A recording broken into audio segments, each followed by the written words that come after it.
We've got Jamie Jenkins, I think, next, haven't we? Who is here. There's our favourite man from Welsh Wales. Jamie, very good morning to you, sir. Morning, Mike. I see Edward Hughes has got his beret on. I think he's moonlighting in the day. He's chucking the people on the boats in France. I think he's Yeah, I mean, popping over. he's got a bit internationalist. I think next he's going to be wearing a stripy shirt and he's going to have a load of onions on the front of his bike or something. I mean, he's got that sort of look about him, hasn't he? I think he definitely needs some time off to calm his jets. But let's talk about the state of play this week. I mean, everyone's talking about youth unemployment. Everyone's talking about getting the youngsters back to work. I guess, as ever, what you need is to tell us how the government is likely to look at the statistics and go, we can fix this, and how they're going to fix it. Yeah, well, they're already talking about how they're fixing this one, Mike. So this is we've got nearly a million young people who are, and this isn't we've always had young people in the country who are unemployed or they're not in education and things, and I think what the government really needs to wake up on this one is that they've done their flagship now where they're saying they're going to be paying to take on more younger people, paying for basically more apprenticeships and stuff. That's what the government's come out and said. I think Pat McFadden's been talking about that.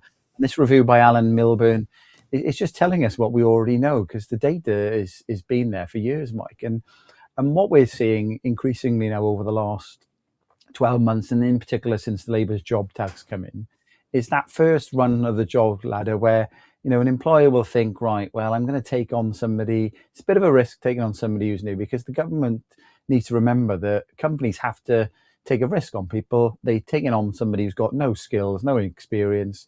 So there needs to be an incentive. So the jobs tax has increased, obviously, the cost of employing these young people. We've seen the minimum wage. So what happens with the minimum wage, Mike, is there used to be a much bigger difference between the rate that younger people, say 16 to 19, would be paid versus, say, the adults 22 and over. It used to be a much bigger gap, but that's narrowed because Rachel Reeves is like, yeah, we're pushing up the national minimum wage, and that pushes that cost obviously to the employer. So the solution for the government now apparently is to pay employers to take people on through apprenticeships. Now, It's not rocket science, Mike, and you're talking about the boats with Henry there. We'll probably touch on the birth crisis that came out in the data yesterday in a second as well. All of these problems have been there for a while, but there's no solutions from the government because all you need to do, Mike, is if you make it cheaper, so maybe you have tax breaks, you don't need to take tax off an employer and then pay money back to an employer, because what do you need for that, Mike? You need civil servants to actually administer it all there.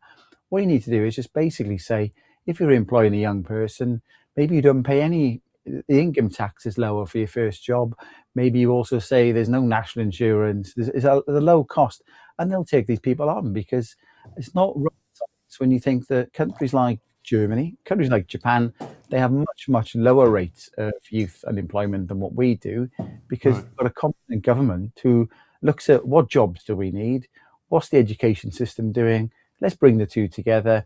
So by the time people finish education either at school or at university, there's a job at the end for them. Does this government know what they're doing, Mike? It doesn't have a bloody clue. No. Well, no, because what they've done effectively in the last 2 years is to remove any reasons why people should give young people a job. If you're running a company and you know that it's going to be now a cost to you, basically, which might be unrecoverable to train some youngster up, you're just not going to bother doing it because why would you? At the end of the day, there's no incentive to employ people anymore. In fact, it's punishing.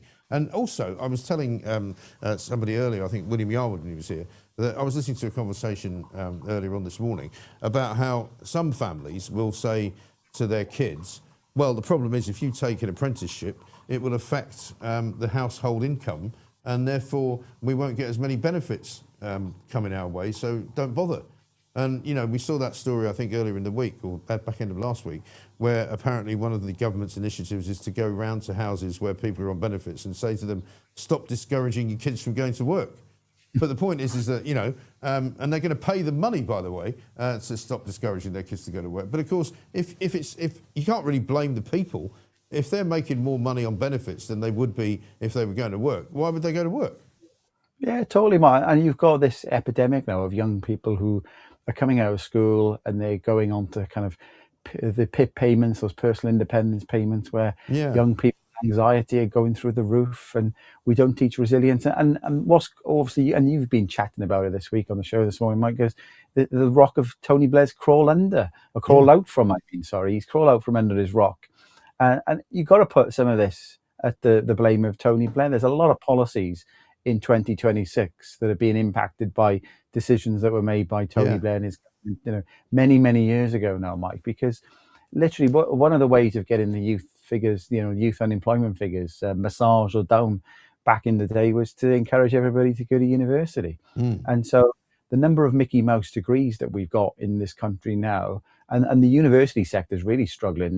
That's why there's, again, talking about immigration, there's an over-reliance on getting international students to try and fund the sheer number of places that we got. Because we've got this factory, like a farm factory of getting students to go to university, rack up a load of debt, taking out student loans. Many never get paid back anyway. So technically that's writing debt off from the government. And what they're doing degrees that they come out 22, 23 years old, and basically the employer looks at their CV and think, what have you been doing for the last 3 years? That's no good to us. And Tony Blair drove that mantra of more and more people going to university. And we touched on it last week on the show, Mike, that, with AI replacing a lot of the entry level jobs, you really need to think about it. For your children, the best bit of advice you can give your children at the moment is to think really hard about going to university, because that debt and the figures that are coming out this morning, and I think the other figure Alan Milburn was pointing out, I think on Laura Koonsberg this week, Mike, isn't it, that they spend about £25 on benefits for these young people versus the £1 that they're spending on trying to get them into work. Flip that the other way around, problem solved. Exactly right. And just finally, on the boats, we mentioned with Henry Bolton there, you've done some stats on the boats coming over, 1,128 people in 5 days. Yeah, and that's relatively low for 5 days, Mike, because you just wait till the summer.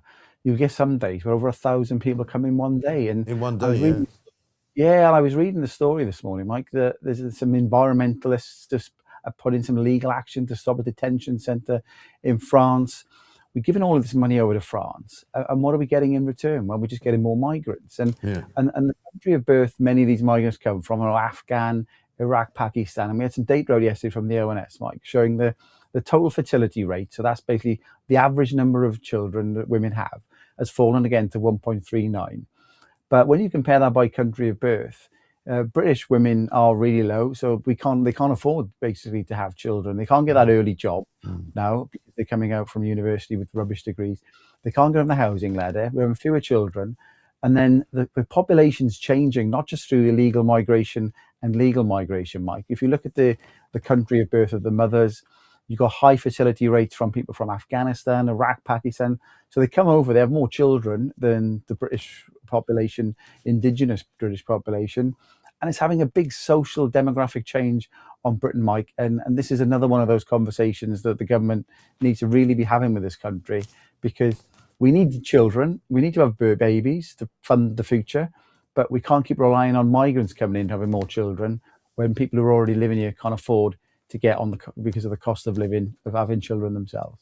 Yeah, no, exactly right. And I see that Andy Burnham's made yet another U-turn in his campaign to become Prime Minister, where he's apparently said he no longer believes that migrants should be given immediate access to the benefit system because he doesn't think that we can afford it and it's too much of a draw for them to come to this country. So he's getting more right-wing by the day, is old Andy Burnham, isn't he? Well, the thing with Andy Burnham, Mike, he'll say anything he can to get into power. Right. He'd be campaigning to... He's such a charlatan. He just basically says whatever comes into his head that will fix the problem for the moment.